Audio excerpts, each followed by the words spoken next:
Ambassador Sarah Chen stood at the viewport of the diplomatic transport vessel, watching as the massive space station known as Nexus Prime grew larger in the distance. The structure was a marvel of engineering, a sprawling complex of interconnected rings and spires that housed the Galactic Council chambers. Millions of beings from across the galaxy called this place home, but for Sarah, it represented something far more significant than just another political meeting. Today marked humanity's first official representation in the Galactic Council, a moment that had taken decades of careful negotiation to achieve. As she adjusted her crisp blue diplomatic uniform, Sarah couldn't help but feel the weight of her species' future resting on her shoulders. At 38 years old, she had already served as Earth's ambassador to 3 different star systems. But nothing had prepared her for this moment. "Nervous?" asked Commander Jackson Torres, her military liaison and longtime friend. Jackson had been assigned to her security detail, though they both knew his presence was more symbolic than practical. The Galactic Council chambers were considered neutral ground, protected by laws that had stood for millennia. Sarah shook her head, though her smile didn't quite reach her eyes. Excited, mostly. "Do you realize what this means, Jackson? Humanity finally has a voice in galactic affairs. No more being treated like children who need supervision." The transport shuddered slightly as it entered the station's docking bay. Through the viewport, Sarah could see the organized chaos of arrivals and departures. Sleek vessels from the Andromedan Federation sat alongside the organic-looking ships of the Consortium of Mines. But it was the massive, intimidating warships of the Zephyrian Empire that dominated the docking bay, their dark hulls bristling with weapons that seemed excessive for a diplomatic visit. "Speaking of supervision," Jackson muttered, nodding toward the Zephyrian ships. "Looks like our scaly friends brought quite the escort." Sarah had studied the Zephyrian Empire extensively during her preparation for this assignment. They were the most powerful faction in the Council, having held the position of senior arbitrator for over 3,000 years. Standing nearly 8 feet tall, with muscular reptilian bodies covered in scales that ranged from deep green to midnight black, they were an imposing species both physically and politically. What made them particularly dangerous was their intelligence. The Zephyrians had mastered the art of political manipulation, using a combination of intimidation, strategic alliances, and carefully orchestrated power plays to maintain their dominance. They viewed most other species as either useful allies or potential threats, but humans fell into a category that the Zephyrians found particularly distasteful: insignificant nuisances. The transport docked with a gentle thud, and Sarah gathered her diplomatic pouch. Inside were her credentials, Earth's proposed amendments to several existing trade agreements, and most importantly, humanity's formal request for permanent council membership. It was this last document that she knew would cause the most controversy. As the airlock cycled open, Sarah was greeted by a protocol droid whose metallic voice echoed in the sterile corridor. "Ambassador Chen, welcome to Nexus Prime. I am PD 7741, and I will be escorting you to your quarters. The opening session begins in 4 standard hours." The corridors of Nexus Prime were a fascinating display of galactic diversity. The architecture seamlessly blended elements from dozens of different civilizations, creating spaces that could accommodate the varied environmental needs of the Council's members. Sarah passed through sections with lower gravity for the ethereal luminari, areas filled with the thick, humid atmosphere preferred by the aquatic depth dwellers, and temperature-controlled zones for species that required specific thermal conditions. But it was in the main thoroughfare that Sarah got her first real taste of the political climate she was about to enter. As she walked beside the protocol droid, she became aware of the attention her presence was drawing. Conversation stopped as beings turned to stare at the human delegation. Some gazers were merely curious, but others carried a weight of skepticism or outright hostility. Is it true that humans still engage in warfare among their own species? The question came from a tall, crystalline being whose voice resonated like wind chimes. Sarah recognized the speaker as a representative from the Harmonic Collective, a species known for their pacifistic philosophy. Before Sarah could respond, another voice cut through the growing crowd. "Of course they do. Primitive species always struggle with internal conflicts." The speaker was unmistakably Zephyrian, his massive frame casting a shadow over the smaller beings around him. His scales were a deep emerald green, and his yellow eyes fixed on Sarah with undisguised disdain. Sarah stopped walking and turned to face the Zephyrian. She had encountered prejudice before in her diplomatic career, but there was something particularly condescending about the way this being looked at her, as if she were a child playing dress-up in adult clothes. "I'm Ambassador Sarah Chen," she said, extending her hand in the human gesture of greeting. "And you are?" The Zephyrian looked at her outstretched hand as if it might carry some form of disease. Supreme Commander Thexlai, of the Zephyrian Third Fleet. I am here as part of the security detail for Senior Arbitrator Zeltar. He made no move to accept her handshake. Sarah lowered her hand slowly, maintaining her diplomatic smile. It's an honor to meet you, Supreme Commander. I look forward to productive discussions between our peoples. Thexlai's response was a sound that Sarah could only describe as a hiss mixed with laughter. Productive discussions? Tell me, human, what exactly does your species have to offer the galactic community? Your technology is primitive, your lifespan laughably short, and your emotional instability is well documented. The crowd around them had grown larger, and Sarah could feel dozens of eyes watching this impromptu confrontation. She knew that her response here would set the tone for humanity's entire relationship with the Council. Too aggressive, and she would confirm the Zephyrian belief that humans were unstable. Too passive, and she would validate their assumption that humanity was weak. You raise interesting points, Supreme Commander, Sarah replied, her voice remaining steady. It's true that human technology may not match the sophistication of some Council species. Our lifespans are indeed shorter than many of yours. And yes, we are emotional beings. She paused, letting her words sink in. But I would suggest that these characteristics you see as weaknesses might actually be strengths. Thexlai's eyes narrowed, and his tongue flicked out briefly, tasting the air in what Sarah recognized as a sign of Zephyrian irritation. Enlighten us, then. How is primitive technology a strength? Because when you have less advanced tools, you learn to be more creative with what you have. When your time is limited, you learn to value every moment and act with urgency. And when you feel deeply, you develop empathy and the ability to understand perspectives beyond your own. Sarah looked around at the gathered crowd. These qualities have allowed humanity to solve problems that pure logic or superior technology alone could not address. The crystalline being from earlier chimed in with what sounded like approval, but Thexlai was clearly unimpressed. Pretty words, human, but words do not command fleets or govern systems. The Zephyrian Empire has maintained order in this galaxy for 3 millennia because we understand that strength and wisdom come from discipline, not emotion. And yet, Sarah said, her voice carrying just a hint of steel, here we are, having this conversation as equals. Humanity earned its place at this council through merit, not conquest. The silence that followed was deafening. Sarah realized that she had just challenged not only Thexlai, but the entire Zephyrian philosophy of rule through strength. The Supreme Commander's scales seemed to darken slightly. A sign that Jackson had warned her indicated rising anger in Zephyrians. We shall see, human, Thexlai hissed finally. We shall see how long your merit lasts when faced with the realities of galactic politics. He turned abruptly and stalked away, his heavy footsteps echoing in the corridor. As the crowd began to disperse, Sarah felt a mixture of relief and apprehension. She had stood her ground and made humanity's position clear, but she had also potentially made a powerful enemy before even setting foot in the council chambers. The protocol droid, which had waited patiently during the entire exchange, finally spoke up. Ambassador Chen, your quarters are prepared. I have also been instructed to inform you that Senior Arbitrator Zeltar has requested a private meeting before the opening session. Sarah nodded, though her mind was racing. A private meeting with the leader of the Zephyrian Empire was either a great honor or a significant threat, and she suspected it might be both. Her quarters on Nexus Prime were modest but comfortable, designed to accommodate human physiology and environmental needs. As she unpacked her belongings, Sarah reflected on the encounter with Thexlai. She had handled it as well as she could, but she knew that the Supreme Commander's challenge was just the beginning. Jackson entered her quarters carrying a steaming cup of what passed for coffee on the station. I hear you've already made friends with the local wildlife, he said with a grin. Word travels fast, Sarah replied, accepting the cup gratefully. What's your take on the situation?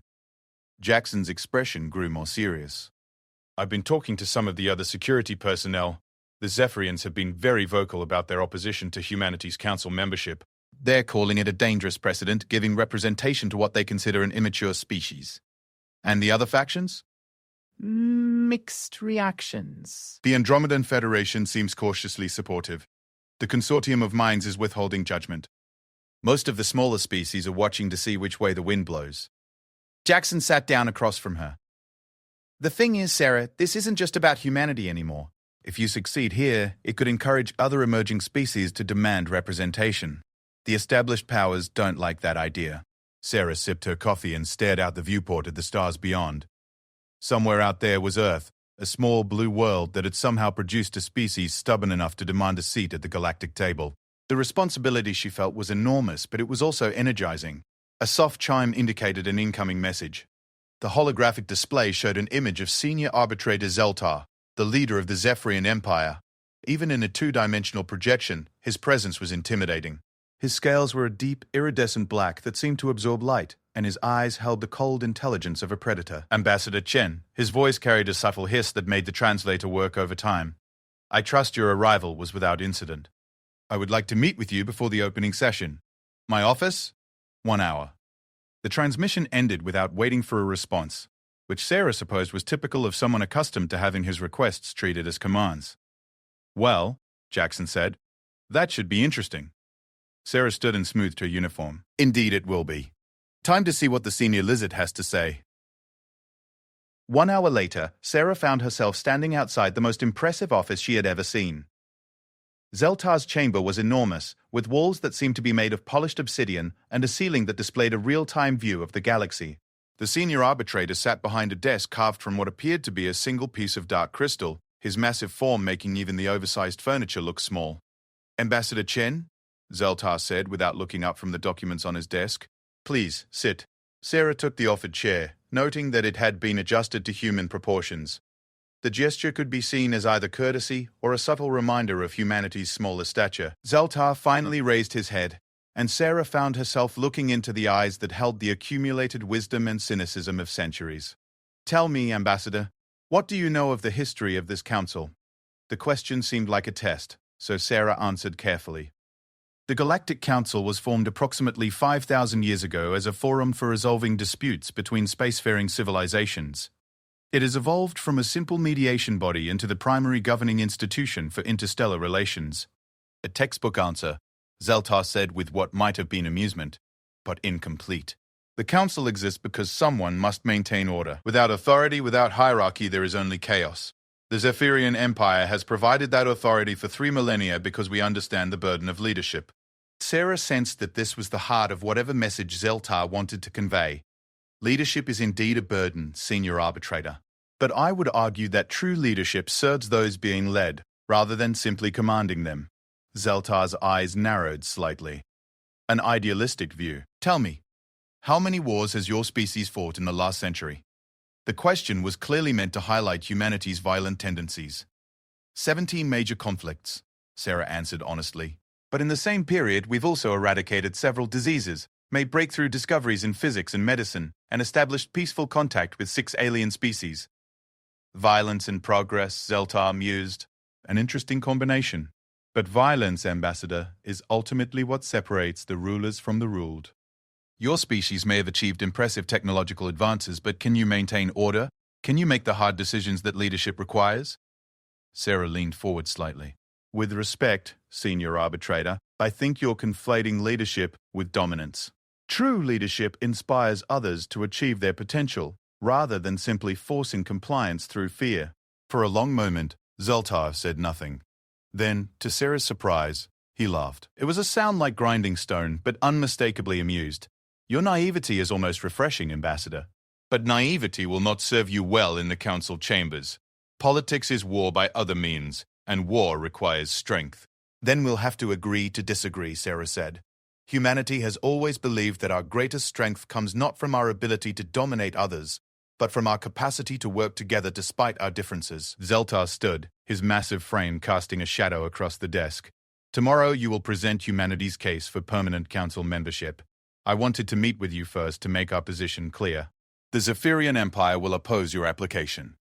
Not out of malice, but out of necessity. Order must be maintained.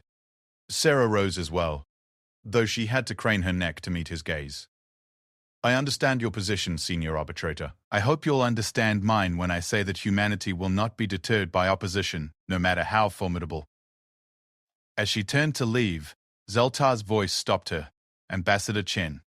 I have lived for over 400 years and seen countless species rise and fall. Some were destroyed by external forces, but most fell due to their own weaknesses. Emotion, compassion, idealism, these are luxuries that leaders cannot afford. Remember that tomorrow. Walking back to her quarters, Sarah reflected on the conversation. Zoltar had been more cordial than she had expected, but his message was clear. The Zephyrian Empire saw humanity as a threat to the established order, and they would use every tool at their disposal to prevent human advancement. But as Sarah looked out at the stars through her viewport that night, she felt something that she doubted Zoltar could understand. Hope. Tomorrow, humanity would make its case not through intimidation or superior firepower, but through the simple belief that every sentient being deserved a voice in shaping their shared future. The galaxy was about to discover that sometimes the most dangerous opponent isn't the one with the biggest weapons, but the one who refuses to surrender their principles, no matter the odds. The council chambers were even more magnificent than Sarah had imagined. The massive circular hall could accommodate thousands of beings, with seating arranged in concentric rings that spiraled upward toward a crystalline dome. Each section was designed to meet the specific environmental needs of different species, creating a spectacular mosaic of colors, shapes, and atmospheric conditions. At the center of it all stood the arbitration podium, a raised platform where speakers addressed the assembly. Above it, a holographic display showed real-time translations in over 300 languages, ensuring that every word could be understood by every member species. Sarah took her place in the section designated for provisional members, noting that her seat was positioned noticeably lower than those of the full council members. The symbolism wasn't lost on her. Humanity was here on sufferance, still proving their worth to be considered equals. Around her, the representatives of 100 worlds settled into their positions. She could see the tall, ethereal forms of the Luminari, beings of pure energy contained within elegant crystalline shells. Near them sat the aquatic depth dwellers, their tank-like environmental suits bubbling softly. The insectoid hive collective chittered among themselves in harmonious patterns that served as their language. But it was the Zephyrian section that dominated the chamber, both by its size and the imposing presence of its occupants. Senior Arbitrator Zoltar sat on a throne-like chair that seemed carved from black stone, his massive form radiating authority. Around him, nearly 50 other Zephyrians formed a perfect semicircle, their scales ranging from deep green to midnight black, creating an intimidating wall of reptilian power. Supreme Commander Thexlai was there too, his emerald scales gleaming under the chamber's lights. As Sarah watched, he leaned over to whisper something to Zoltar, and both of them turned their yellow eyes toward her. The message was clear. Humanity was very much under scrutiny. The opening ceremony began with ancient rituals that dated back to the Council's founding. Representatives from the oldest member species spoke words of greeting in languages so archaic that even the advanced translation systems struggled to interpret them. It was a reminder of the deep history and tradition that humanity was seeking to join. Finally, Senior Arbitrator Zoltar rose from his throne and approached the central podium. His voice, when he spoke, carried easily throughout the vast chamber, enhanced by acoustic systems that had been perfected over millennia. Honored representatives, we gather today to address several matters of galactic importance. Trade disputes between the Outer Rim colonies and the core worlds continue to require mediation. The expansion of shipping lanes through contested space demands careful negotiation. And his yellow eyes found Sarah in the crowd. We must address the application for full membership submitted by the species known as humanity. A murmur ran through the assembly at this last statement. Sarah could hear fragments of conversation from nearby sections, most of it skeptical or curious. The crystalline beings she had met earlier, whom she now recognized as speaker resonance from the Harmonic Collective, chimed softly in what she hoped was approval. Before we begin formal proceedings, Zoltar continued, I believe it would be appropriate for the human representative to address the assembly. Ambassador Chen, you may approach the podium. Sarah rose from her seat, acutely aware that every eye in the chamber was upon her. As she walked down the spiraling path to the central platform, she could hear the whispered conversations that followed in her wake. Comments about her small stature, questions about her species' capabilities, and more than a few expressions of doubt about humanity's readiness for council membership. When she reached the podium, Sarah took a moment to look around the vast assembly. Representatives from civilizations spanning thousands of light years, each with their own history, culture, and perspective on the universe. Some had achieved interstellar travel when Earth was still in its ice age. Others possessed technologies that seemed like magic to human understanding. Yet here she stood, representing a species that had only achieved faster-than-light travel within the last century, addressing an assembly of beings who had been shaping galactic affairs for millennia. The audacity of it might have been overwhelming if not for one simple fact. Humanity had earned this moment through determination, ingenuity, and an unwavering belief in their right to participate in the larger universe. Honored representatives, Sarah began, her voice carrying clearly through the chamber's acoustic systems. I stand before you today not as a supplicant begging for acceptance, but as a representative of a species that has something valuable to contribute to our shared galactic community. She paused, letting her words settle before continuing. I know that many of you have concerns about humanity. Our technology is less advanced than many of yours. Our civilization is younger. We have a history of conflict and struggle that some might see as evidence of our unfitness for council membership. From the Zephyrian section came a sound that might have been approval, though Sarah suspected it was more like satisfaction that she was acknowledging humanity's perceived weaknesses. But I would argue that these very challenges have shaped us into exactly the kind of species the council needs. When you have limited resources, you learn to innovate. When you face seemingly impossible obstacles, you develop persistence. When you encounter beings different from yourself, you learn to find common ground, despite those differences. Sarah activated her personal datapad, and the holographic display above the podium showed an image of Earth from space. The blue and green world hung suspended in the cosmic darkness, seemingly fragile and insignificant. This is our world, she said. A single planet orbiting an unremarkable star in what you might consider a backwater region of the galaxy. For most of our history, we believed we were alone in the universe. We had no grand empire to guide us, no ancient wisdom to draw upon. Everything we achieved, we had to discover or create ourselves. The image changed, showing a time-lapse of human technological development. From the first stone tools to modern spacecraft, the progression was rapid and dramatic. In just 10,000 years, we went from hunter-gatherers to a spacefaring civilization. We learned to harness fire, domesticate plants and animals, develop writing, mathematics, and science. We created art, music, literature, and philosophy. We split the atom and touched the surface of our moon, and we did it all while fighting our own limitations every step of the way. A new image appeared. A montage of human achievements in space. The first moon landing, the construction of orbital stations, the development of faster-than-light drive, and finally, first contact with alien civilizations. But perhaps our greatest achievement, Sarah continued, has been learning to work together despite our differences. Humanity is not a single unified culture. We have thousands of languages, hundreds of nations, and countless different ways of understanding the world. Yet, when faced with the challenge of reaching for the stars, we found ways to cooperate. She could see that she had the assembly's attention now. Even some of the Zephyrians were leaning forward slightly, though their expressions remained skeptical. I won't pretend that humanity is perfect, Sarah said. We make mistakes. We sometimes let emotion override logic. We struggle with problems that more advanced species might solve easily. But these apparent weaknesses have taught us something valuable: the importance of different perspectives. The display now showed scenes of human diplomacy with other species, trade negotiations, joint scientific ventures, cultural exchanges. In our brief time as members of the galactic community, we have successfully mediated 3 trade disputes, contributed to breakthrough research in quantum mechanics, and established peaceful relations with 6 different species. We did this not through superior technology or intimidation, but by listening to all sides and finding solutions that worked for everyone involved. From the section housing the smaller species, Sarah heard what sounded like approving murmurs. The Andromedan Federation's representative, a tall being with multiple arms and skin that shifted through different colors, was nodding slowly. The question before this assembly, Sarah continued, is not whether humanity is ready to join your ranks. We have already proven ourselves through our actions.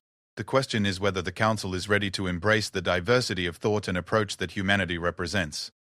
She could see Zeltar's expression darkening, and Supreme Commander Texlai was now openly scowling. Some of you may believe that order requires strict hierarchy, that stability comes from having a single dominant voice making decisions for everyone else.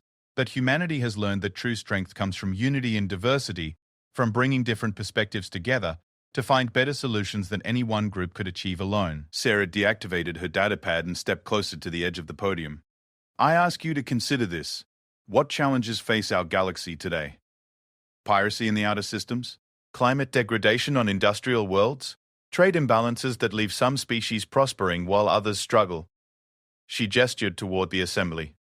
These problems persist not because we lack the technology to solve them, but because we lack the will to try new approaches. Humanity offers that willingness to think differently, to challenge assumptions, to find innovative solutions to old problems. The chamber was silent now, with hundreds of beings considering her words. Sarah could feel the weight of the moment, knowing that the next few seconds would determine not just humanity's future, but potentially the future of the entire galactic community. "We are not asking you to lower your standards or accept us out of charity," she said. "We are offering to earn our place through contribution and service. Give us full membership in this council, and we will prove that diversity of thought is not a weakness to be tolerated, but a strength to be celebrated." As Sarah stepped back from the podium, the silence stretched for several long seconds. Then, unexpectedly, speaker resonance from the harmonic collective began to chime a complex melody that the translation systems identified as approval. Other representatives joined in with their own species' expressions of support, creating a symphony of alien sounds that somehow harmonized into something beautiful. But the response from the Zephyrian section was notably different.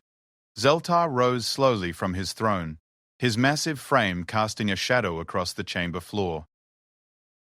The various expressions of support quickly died away as all attention turned to the senior arbitrator.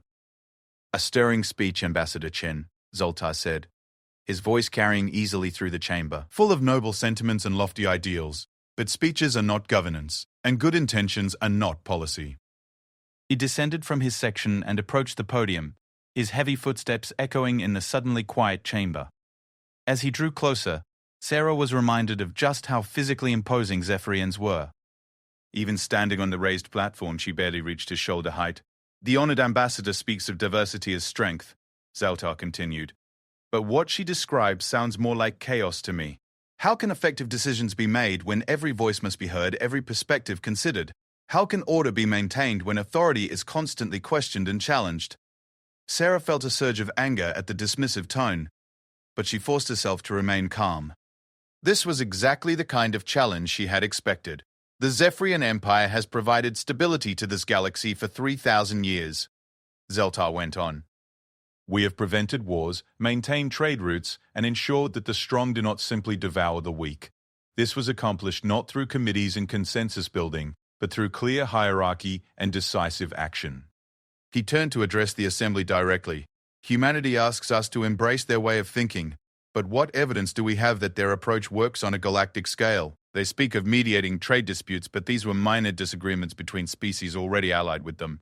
They mentioned scientific breakthroughs, but these came from collaboration with more advanced civilizations who provided the foundational knowledge."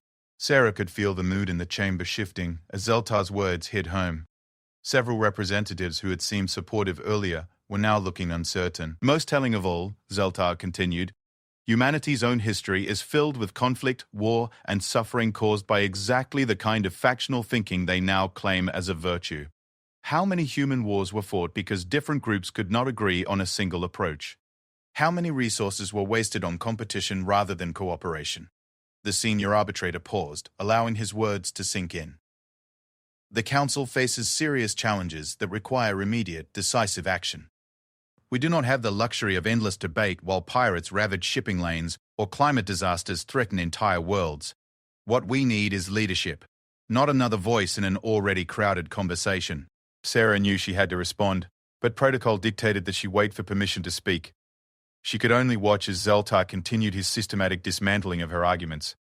"Furthermore," the Zephyrian leader said, "humanity's technological dependence on other species raises questions about their ability to contribute meaningfully to Council decisions.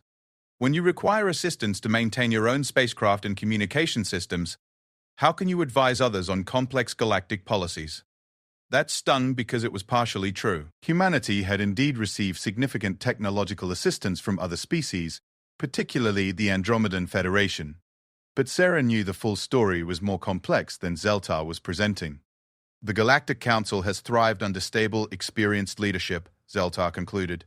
"To change that system now, to embrace the uncertainty and emotional volatility that humanity represents, would be to risk everything our ancestors built. Order, honored representatives. Order must be maintained." As Zeltar returned to his seat, Sarah could see the impact his words had made. Representatives who had been nodding in approval during her speech were now exchanging uncertain glances. The mood in the chamber had shifted dramatically. Senior arbitrator Zeltar raised his hand, and the chamber fell silent. "The floor is now open for questions and comments from the Assembly before we proceed to formal deliberation." The first to speak was Admiral Kyrex from the Andromedan Federation, whose chromatic skin shifted to a warm golden hue as he rose. I have worked closely with human diplomats and scientists over the past decade, and I can attest to their competence and integrity. The technological assistance we provided was freely given in the spirit of cooperation, and humanity has more than repaid that investment through their contributions to joint projects. This drew approving sounds from several sections, but Supreme Commander Thexley was quick to respond. Cooperation is admirable, Admiral, but it is not the same as leadership. The question is not whether humans make good junior partners, but whether they are ready to help make decisions that affect billions of beings across thousands of worlds. Speaker resonance chimed in next, their crystalline form reflecting the chamber's lights in complex patterns. The Harmonic Collective has observed human behavior in several critical situations. Their ability to find peaceful solutions to seemingly impossible conflicts is remarkable. Perhaps it is time for the Council to learn from their example rather than dismissing it. With respect to speaker resonance came a new voice from the section housing the Consortium of Minds. The situations humanity has faced are hardly comparable to the complexities of galactic governance. Managing a single planet's ecosystem is different from balancing the needs of dozens of species across multiple star systems. The debate continued for nearly an hour, with representatives from various species weighing in on humanity's application. Sarah listened to each comment, taking notes and preparing her responses. But what struck her most was the underlying assumption in many of the questions, that humanity needed to prove they could think and act like the existing council members rather than bringing their own unique perspective to the table. Finally, Zeltar called for order. Ambassador Chen, you may respond to the questions and concerns that have been raised. Sarah approached the podium again, her mind racing through everything she had heard. This was her chance to address the doubts and misconceptions, but she knew she had to be careful not to sound defensive or emotional. Exactly the traits that Zeltar had highlighted as human weaknesses. Thank you, Senior Arbitrator, she began. I've listened carefully to the concerns expressed here today, and I understand the hesitation some of you feel. Change is never easy, especially when existing systems have served you well. She paused, making eye contact with representatives throughout the chamber. But I would ask you to consider this. Every species in this chamber was once new to galactic civilization. Each of you had to prove your worth and find your place in the larger community. The Zephyrian Empire itself was once a young, aggressive species that other civilizations viewed with suspicion. A ripple of surprise went through the assembly at this historical reference. Few species were willing to remind the Zephyrians of their own origins. The question is not whether humanity can perfectly replicate the success of existing council members. Sarah continued. The question is whether we can contribute something new and valuable to address the challenges you face today. She activated her datapad again and new images appeared on the holographic display. Admiral Kyrex mentioned our joint projects. What he didn't mention is that human innovations in resource management have improved efficiency in Andromedan industrial facilities by 30%. Our psychological research has helped the Depth Dwellers reduce stress-related illness in their deep space crews. Our conflict resolution techniques have been adopted by 6 different species for internal dispute resolution. The display showed detailed statistics and testimonials from various species that had worked with humanity. Sarah could see several representatives taking notes, particularly those from the smaller, less influential species. But perhaps more importantly, Sarah said, humanity offers something that this council desperately needs, the willingness to question assumptions and try new approaches. Your current methods have maintained stability, yes, but they have also allowed persistent problems to fester without resolution. She gestured toward the Zephyrian section. Senior Arbitrator Zeltar speaks of order and hierarchy as if they are ends in themselves. But what is the purpose of order? Is it simply to maintain the status quo, or is it to create conditions where all species can thrive? This was dangerous territory, directly challenging Zephyrian philosophy, but Sarah pressed on. The piracy problem that plagues the outer systems has persisted for decades, not because you lack the military power to stop it, but because the current approach treats symptoms rather than causes. Humanity's experience with similar problems on our own world suggests that economic incentives and social integration are often more effective than pure military force. The chamber was completely silent now, with even the background hum of environmental systems seeming muted. Sarah knew she was walking a tightrope, but she also knew this might be her only chance to make humanity's case. Climate degradation on industrial worlds continues because the current regulatory framework prioritizes immediate production over long-term sustainability. Trade imbalances persist because the focus has been on maintaining existing power structures rather than creating opportunities for mutual benefit. Sarah stepped closer to the edge of the podium, her voice carrying a new intensity. These are not problems that require more of the same solutions. They require fresh thinking, new perspectives, and the willingness to admit that perhaps, just perhaps, there might be better ways of doing things. The silence that followed was deafening. Sarah had just suggested that the Council's 3,000-year-old approach to governance might be fundamentally flawed. It was either the boldest diplomatic move in recent history or the most spectacular case of political suicide ever witnessed in the chambers. Zeltar's eyes were blazing with anger, and Sarah could see several other Zephyrians reaching for what she hoped were merely ceremonial weapons. But before anyone could respond, an unexpected voice cut through the tension. The human speaks truth. The words came from the section housing the Wanderer Collective, a nomadic species that rarely participated in council proceedings. Their representative, an ancient being whose form seemed to shift between solid and energy, continued in a voice like distant thunder. We have observed the decay of this council's effectiveness over the past millennium. Perhaps it is time to listen to new voices. And with those words, Sarah realized that humanity's application for council membership had just become something much larger, a referendum on the entire system of galactic governance. The ancient wanderer's words hung in the air like an electric charge, transforming the entire atmosphere of the council chamber. Sarah could see the shock rippling through the assembly as representatives processed what had just happened. The Wanderer Collective had not spoken in council sessions for over 2 centuries, and their sudden intervention in support of humanity's position was sending seismic waves through the political landscape. Senior arbitrator Zeltar's scaled face had gone completely rigid, his yellow eyes fixed on the Wanderer representative with an intensity that made the air feel dangerous. For several heartbeats, no one moved or spoke, as if the entire galaxy was holding its breath. Finally, Zeltar found his voice. 1. Elder Nomarch, he said, using the formal title for Wanderer representatives, your words carry the weight of eons. But surely you cannot suggest that 3 millennia of successful governance should be discarded based on the untested theories of a species barely out of its technological infancy. The Wanderer Elder shifted in their environmental field, their form seeming to flicker between states of matter. When they spoke, their voice resonated with harmonics that the translation system struggled to process. Success, young arbitrator? Is that what you call the current state of our galaxy? The use of young to describe a 400-year-old Zephyrian sent another shock through the assembly. The Wanderer Collective was one of the oldest known species, with some individuals having witnessed the rise and fall of entire civilizations. Their perspective on galactic affairs was measured not in years or decades, but in geological epochs. The Wanderer Collective has traveled the star paths for 50,000 of your years, Elder Nomarch continued. We have seen the birth of countless civilizations and the death of many more. We have watched this council evolve from a forum of equals into a hierarchy that serves the few at the expense of the many. Supreme Commander Thexlai rose from his seat, his massive frame bristling with barely contained aggression. Elder, with all due respect to your species' age and wisdom, the Zephyrian Empire has prevented more wars and maintained more peace than any other force in galactic history. Our methods work. Do they? Elder Nomarch's form shifted again, and suddenly the holographic display above the chamber began showing images that hadn't been authorized by any present speaker. Behold the fruits of your success. The display showed scenes from across the galaxy. Overcrowded refugee camps on border worlds, strip-mined planets left barren and lifeless, vast sections of space scarred by ancient conflicts that had never truly ended. Most shocking of all were images from the Outer Rim territories, where entire species had been essentially enslaved under the guise of protective custody.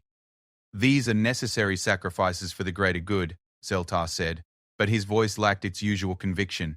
Order sometimes requires difficult decisions. Order, Elder Nomarch repeated, and their voice carried a note of profound sadness. How easily that word is used to justify suffering. Tell me, young arbitrator, when did order become more important than justice? When did stability become more valuable than the freedom to grow and change? Sarah watched this exchange with growing amazement. The Wanderer Elder was systematically dismantling the philosophical foundation of Zephyrian rule, and doing so with the authority of someone who had seen countless civilizations rise and fall. But she also recognized the danger in the moment. If this continued, it wouldn't just be about humanity's council membership anymore.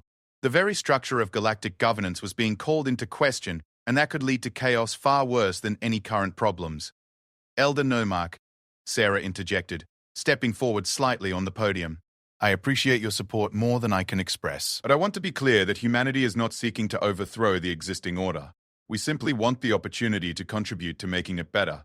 The elder's attention shifted to her, and Sarah felt the weight of that ancient gaze. Speak then, young human. What would your kind contribute to this council that has not been offered before? Sarah took a deep breath, knowing that her next words would be crucial not just for humanity, but for the entire direction of galactic civilization. We offer the perspective of a species that has learned to turn its greatest weaknesses into strengths. We offer the experience of beings who have faced extinction multiple times and found ways to not just survive, but thrive. Most importantly, we offer the belief that diversity of thought is not a threat to order, but the key to creating a truly just and stable society. She gestured toward the assembly. Look around this chamber. How many truly different perspectives are represented here? How many species have been allowed to maintain their unique approaches to problem solving? Or have most been encouraged to adopt the methods and philosophies of the dominant powers? It was a pointed question, and Sarah could see its impact on representatives from the smaller species. Many of them had indeed been pressured over the centuries to conform to Zephyrian models of governance and social organization. Humanity proposes something different, Sarah continued. Not the replacement of the existing system, but its evolution. Instead of requiring conformity, we suggest embracing the unique strengths that each species brings to the table. Instead of top-down decision-making, we propose collaborative problem-solving that draws on the best ideas regardless of their source. Admiral Kyrex from the Andromedan Federation stood up, his chromatic skin shifting to thoughtful blue tones. Ambassador Chen raises intriguing possibilities. In our own experience working with humans, we have found that their different approach often leads to breakthrough solutions that neither species could have achieved alone. Theoretical solutions to theoretical problems, Supreme Commander Thexlai countered. The challenges facing our galaxy require immediate action, not experimental governance. The Outer Rim pirates you mentioned, Ambassador Chen, are attacking trade convoys right now, today. Climate disasters are displacing millions of beings as we speak. These crises demand decisive military and economic responses, not committee discussions about different perspectives. Sarah had anticipated this objection and was ready with her response. Commander, you're absolutely right that these problems require immediate action. But they also require the right action, not just quick action. The current approach to piracy, for example, has been purely reactive. Send warships to respond to attacks after they happen. But what if we address the underlying economic and social conditions that create pirates in the first place? She activated her personal data pad, and new images appeared on the holographic display. Human analysis of the piracy problem reveals that 80% of pirate activity originates from star systems that have been economically marginalized by current trade policies. These aren't career criminals. They're desperate people turning to piracy because they see no other options for survival. The display showed detailed economic data, migration patterns, and social indicators from affected regions. Sarah could see several representatives taking notes, particularly those from species that had similar problems in their own territories. Our proposal isn't to eliminate military responses to piracy, Sarah continued. It's to complement them with economic development programs, educational initiatives, and integration into legitimate trade networks. Address the root causes while dealing with immediate symptoms. Speaker Resonance from the Harmonic Collective chimed in with approval. Such an approach aligns with our own philosophical teachings about harmony arising from balance rather than force. But Zeltar was not convinced. Noble sentiments, Ambassador. But who pays for these development programs? Who ensures that former pirates don't simply take the benefits and return to their criminal activities? Who maintains security while these long-term solutions are being implemented? Those are excellent questions, Sarah admitted. And they illustrate exactly why diverse perspectives are so valuable. The Zephyrian Empire has tremendous military and organizational capabilities. The Andromedan Federation has advanced manufacturing and resource extraction technologies. The Harmonic Collective has expertise in social integration and conflict resolution. Instead of each faction working independently or in competition, imagine what could be achieved through genuine collaboration. She paused, looking around the chamber. Humanity doesn't have all the answers. We don't even have most of them. But we have something that seems to be in short supply in current council proceedings, the willingness to admit when we don't know something and ask for help. Lovell, trust a few, do wrong to none. We don't even have most of them. This drew murmurs of surprise from several sections. In the hierarchical culture that dominated council politics, admitting ignorance or asking for assistance was often seen as a sign of weakness. Furthermore, Sarah continued, we're willing to be wrong. If our approaches don't work, we'll try something else. We won't continue failed policies simply because changing them would mean acknowledging that they were flawed to begin with. The silence that followed was different from the earlier pauses in the discussion. Sarah could sense that representatives throughout the chamber were genuinely considering her words rather than simply preparing counter-arguments. It was Elder Nomark who broke the silence. The human speaks of wisdom that we have seen echoed in the greatest civilizations of the past. The willingness to adapt, to learn, to grow beyond the limitations of tradition. These qualities are rare among spacefaring species, and rarer still among those in positions of power. Zeltar's patience finally snapped. Enough, he roared, his voice echoing through the chamber with enough force to rattle the environmental barriers around some of the more delicate species. I will not sit here and listen to millennia of Zephyrian achievement be dismissed as failed tradition. He strode down to the chamber floor, his massive form radiating threat.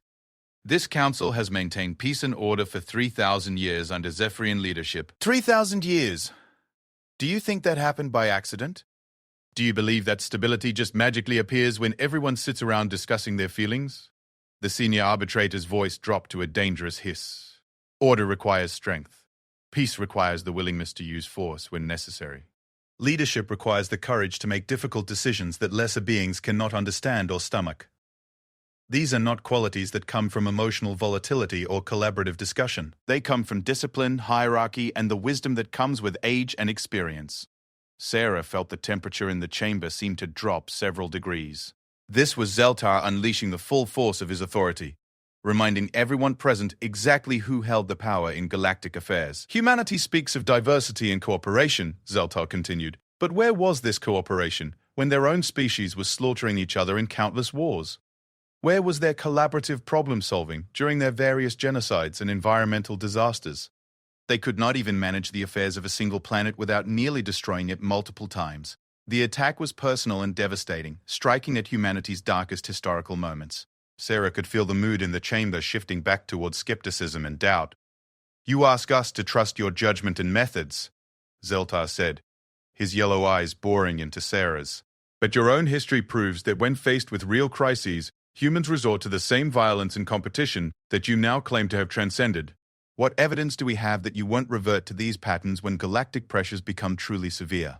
It was a masterful political attack, and Sarah knew she was facing the defining moment of not just her presentation, but humanity's entire future relationship with the galactic community. The chamber was completely silent, waiting for her response. Sarah stepped forward, closing some of the distance between herself and the towering Zephyrian leader. When she spoke, her voice was calm, but carried a steel that surprised even herself. You're absolutely right, Senior Arbitrator. Humanity has made terrible mistakes.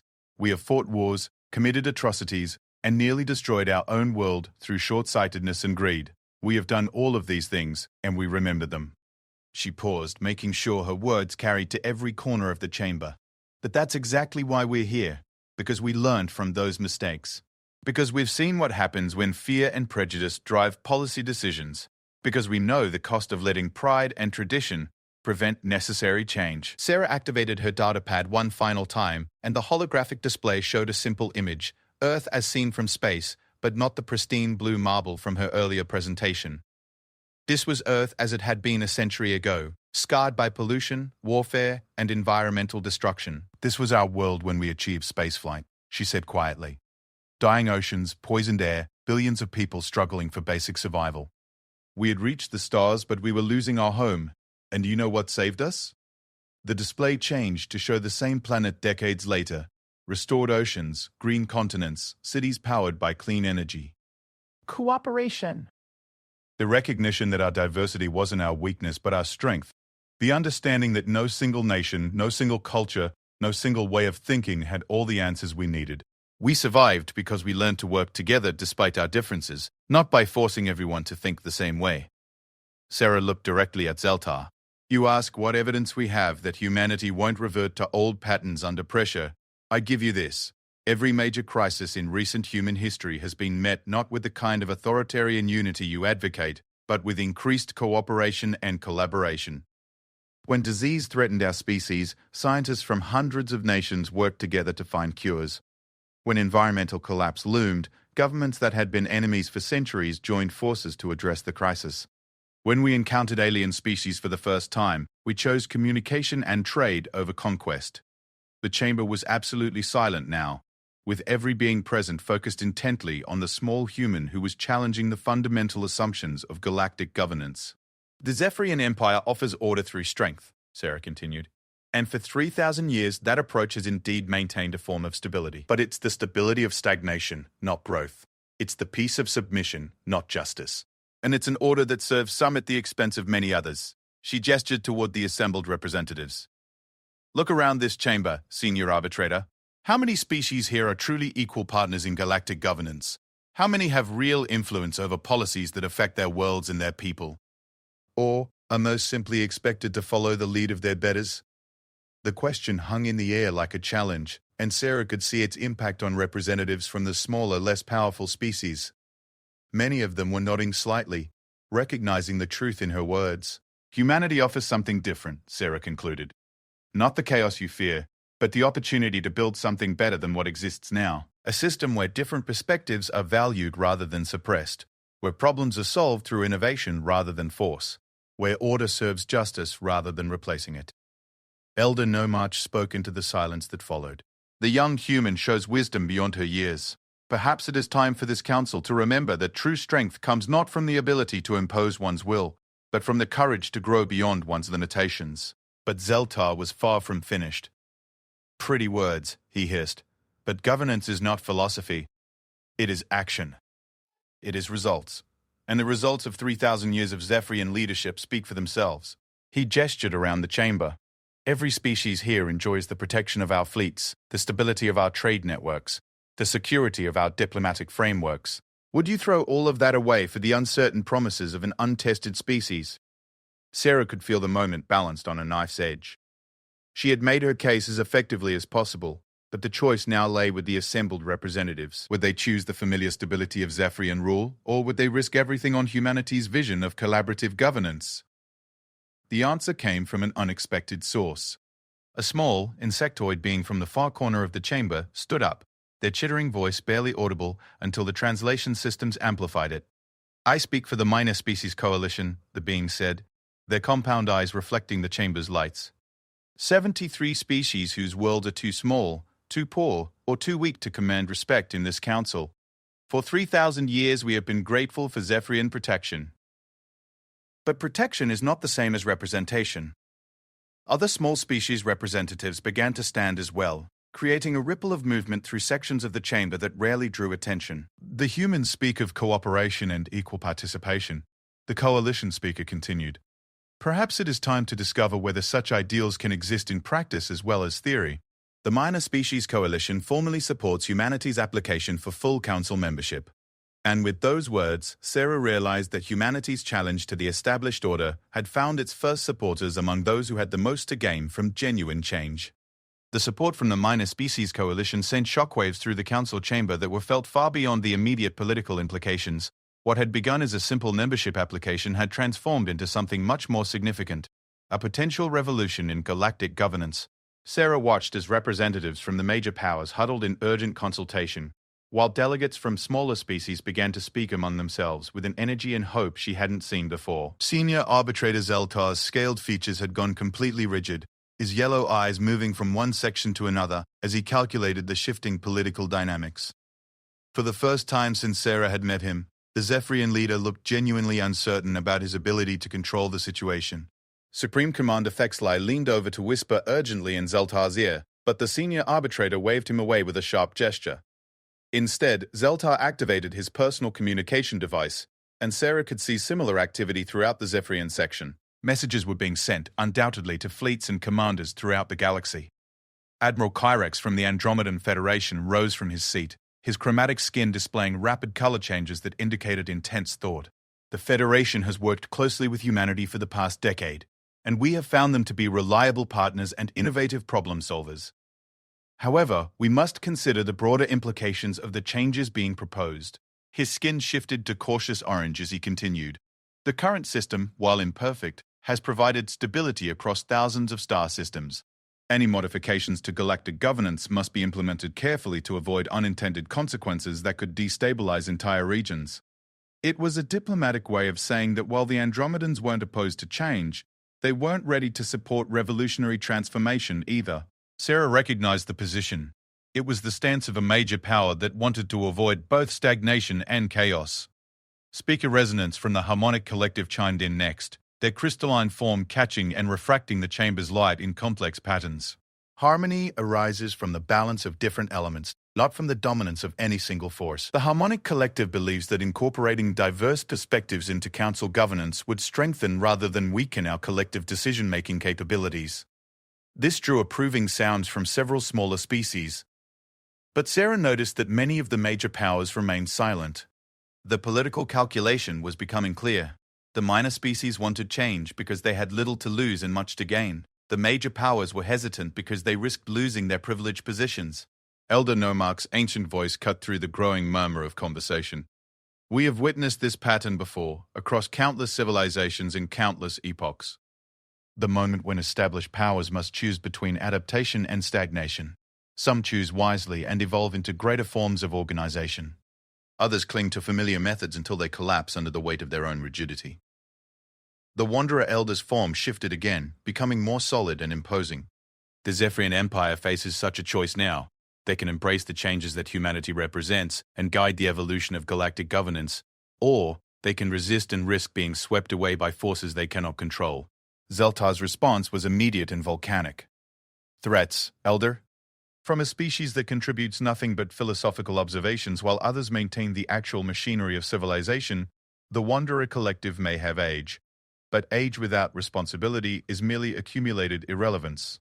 The insult sent a visible shock through the chamber. Never in recorded council history had a senior arbitrator spoken so dismissively to a Wanderer Elder. Several representatives gasped audibly, while others began reaching for their communication devices to report this unprecedented breach of diplomatic protocol. Elder Nomarch's response, however, was unexpectedly mild. Anger clouds judgment, young arbitrator. We speak not of threats but of patterns observed across the cosmic ages. Your choice remains your own to make. But the damage was done. Zaltar's outburst had revealed the desperation beneath his authoritative facade, and Sarah could see representatives throughout the chamber reassessing their positions. If the Zephyrian leader was losing his famous composure, perhaps their grip on power wasn't as unshakable as everyone assumed. Sarah stepped forward on the podium, recognizing her opportunity. Senior arbitrator, I don't think anyone here wants to threaten the stability you've worked so hard to maintain. But stability without growth eventually becomes stagnation, and stagnation leads to decay. She gestured toward the assembled representatives. The problems facing our galaxy today, piracy, environmental degradation, economic inequality, social unrest, these are symptoms of a system that has stopped evolving. The same approaches that worked 1,000 years ago may not be adequate for current challenges. Activating her datapad, Sarah brought up a new set of holographic displays. Let me share some specific examples of what collaborative governance might accomplish. The Outer Rim piracy problem that Commander Thexlai mentioned earlier. Human analysis suggests a 3-phase approach. The display showed detailed plans for economic development zones, educational initiatives, and graduated integration programs. Phase 1. Immediate military response to ongoing attacks, but with rules of engagement designed to capture rather than destroy when possible. Phase 2. Economic investment in affected systems, providing legitimate alternatives to piracy. Phase 3. Full integration into galactic trade networks with ongoing monitoring and support. Admiral Kyrex leaned forward with interest. The economic projections look promising, but the resource requirements would be substantial. What species would be responsible for funding and implementing such programs? That's exactly the point, Sarah replied. Instead of expecting any single species to shoulder the entire burden, we propose collaborative financing and implementation. The Zephyrian Empire provides military expertise and initial security. The Andromedan Federation contributes manufacturing capability and infrastructure development. The Harmonic Collective offers social integration and conflict resolution services. She looked around the chamber.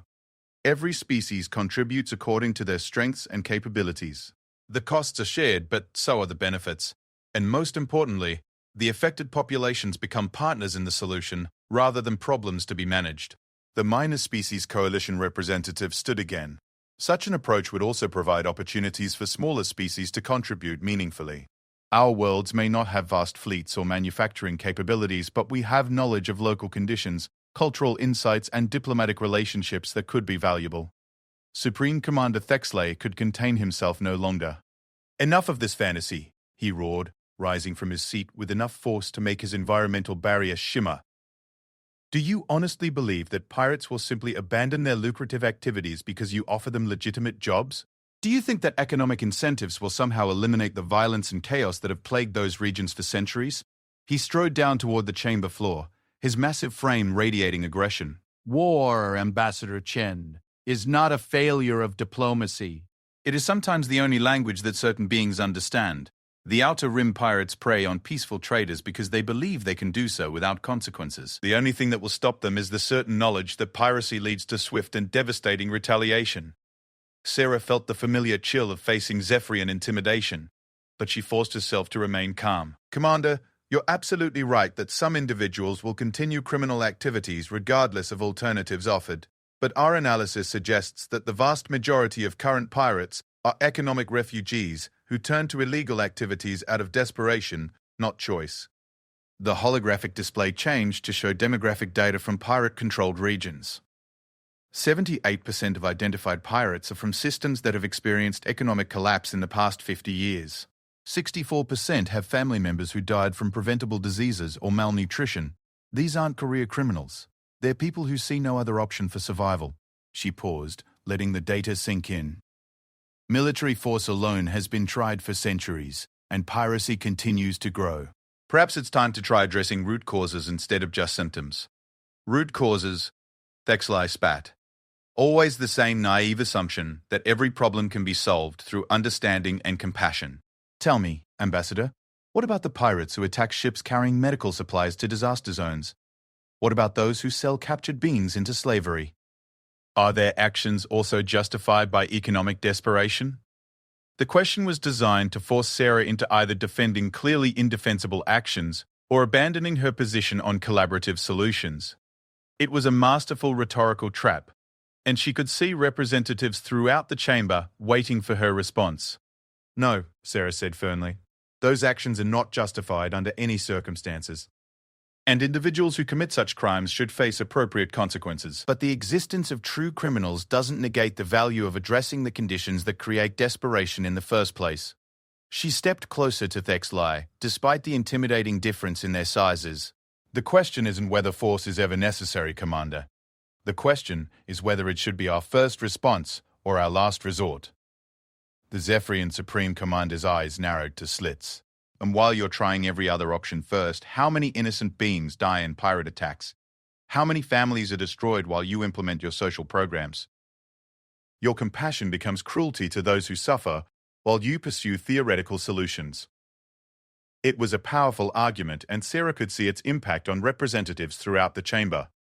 The tension between immediate action and long-term solutions was a fundamental challenge in governance, and Thexley had articulated the dilemma effectively. But before Sarah could respond, an unexpected voice joined the debate. Perhaps both approaches have merit. The speaker was Coordinator Vex High from the Consortium of Minds, a species known for their analytical and logical approach to problems. The Coordinator's multiple eye stalks moved independently as they addressed both Sarah and Thexley. Our analysis suggests that military responses are most effective when combined with economic and social initiatives. Pure force creates temporary compliance but does not eliminate underlying causes. Pure diplomacy can be exploited by those who have no intention of changing their behavior. Vexe activated their own data display showing complex statistical models. However, combined approaches, immediate security responses coupled with systematic address of root causes, show significantly higher success rates in our projections. This intervention seemed to shift the dynamic in the chamber. Here was one of the galaxy's most logical and analytical species, suggesting that humanity's collaborative approach might actually be more effective than pure Zephyrian force. Admiral Kyrex's skin shifted to thoughtful blue again. The consortium's analysis aligns with our own observations from joint operations with human forces. Their tendency to seek multiple solutions simultaneously often produces better outcomes than single-approach strategies. Sarah felt a surge of hope as she realized that support for humanity's position was growing beyond just the minor species. If the major powers began to see collaborative governance as more effective rather than just more idealistic, the entire political equation would change. But Zeltar was far from ready to concede defeat. The senior arbitrator rose from his throne and descended to the chamber floor with deliberate, measured steps. When he spoke, his voice carried the authority of 3,000 years of Zephyrian leadership. Honored representatives, he began, we have heard many words today about collaboration and diversity, about new approaches and evolutionary governance. But words are not actions and theories are not results. He gestured around the chamber with one massive arm. Every being in this assembly enjoys the protection of Zephyrian fleets, the stability of Zephyrian law, and the prosperity of Zephyrian trade networks. These are not abstract concepts or theoretical benefits. They are concrete realities that billions of beings depend upon every single day. Zeltar's yellow eyes swept across the assembled representatives. The question before us is not whether change is possible or even desirable. The question is whether we are willing to risk everything we have built for the uncertain promise of something that might be better. He paused, allowing his words to resonate. The Zephyrian Empire does not oppose progress or improvement. We have consistently supported beneficial modifications to existing systems. But what humanity proposes is not modification, it is revolution. They ask us to abandon proven methods for experimental approaches, to replace decisive leadership with committee governance, to trust in hope rather than rely on strength. The senior arbitrator's voice dropped to its most compelling register. I ask each of you to consider what you have to lose. Your world's security depends on Zephyrian military might. Your economies depend on Zephyrian trade networks. Your very presence in this chamber is protected by Zephyrian diplomatic frameworks. Sarah could feel the mood in the chamber shifting back toward caution and conservatism. Zeltar was reminding everyone of their dependence on Zephyrian power, and that was a sobering reality for most species present. If this experiment in collaborative governance fails, Zeltar continued, who will restore order when chaos erupts? Who will protect the weak when the strong decide to prey upon them? Who will maintain the infrastructure of civilization when committees cannot reach consensus on necessary actions? He turned to face Sarah directly. Ambassador Chen speaks eloquently of humanity's desire to contribute to galactic civilization. But desire is not capability, and good intentions are not sufficient qualification for the responsibilities of governance. The stakes are too high for wishful thinking. The silence that followed was heavy with uncertainty. Sarah realized that this was the crucial moment, not just for humanity's membership application, but for the entire future direction of galactic civilization. She could play it safe, offer compromises and gradual changes that might be acceptable to the major powers, or she could take the risk of pushing for the fundamental transformation that she believed was necessary. Looking around the chamber at the faces, both human and alien, watching her, Sarah made her choice. Senior arbitrator, she said, her voice carrying clearly through the vast space, you speak of risk, as if maintaining the status quo carries no dangers of its own. But stagnation is also a form of risk, and perhaps a greater one than change. She stepped forward, closing the distance between herself and the towering Zephyrian leader. You ask who will restore order if collaborative governance fails. I ask you, who will restore justice if authoritarian governance continues to calcify into oppression? The challenge was direct and unmistakable. Sarah had just accused the Zephyrian Empire of oppression in front of the entire galactic community. The audacity of it sent gasps through the assembly, and she could see Thexlai reaching for his weapon. But Sarah pressed on, knowing this might be her only chance to speak the truth that everyone knew but no one dared say. The current system works for some, senior arbitrator, but it fails many others, the minor species whose voices are rarely heard. The outer rim worlds whose resources are extracted but whose needs are ignored. The billions of beings who live under the protection of Zephyrian law but have no say in what those laws should be. She gestured toward the minor species coalition. You dismiss their support as irrelevant, but they represent more worlds and more beings than the entire Zephyrian Empire. Their combined populations exceed those of all the major powers put together. Are their voices truly worth less because they don't command battle fleets? The chamber erupted in chaos as representatives from dozens of species began talking, arguing, and gesturing animatedly. Some were clearly outraged by Sarah's bold accusations, while others seemed energized by finally hearing their concerns voiced publicly. Through it all, Zeltar stood perfectly still, his yellow eyes fixed on Sarah with an intensity that made the air feel charged with electricity. When he finally spoke, his voice cut through the chaos like a blade. "Ambassador,"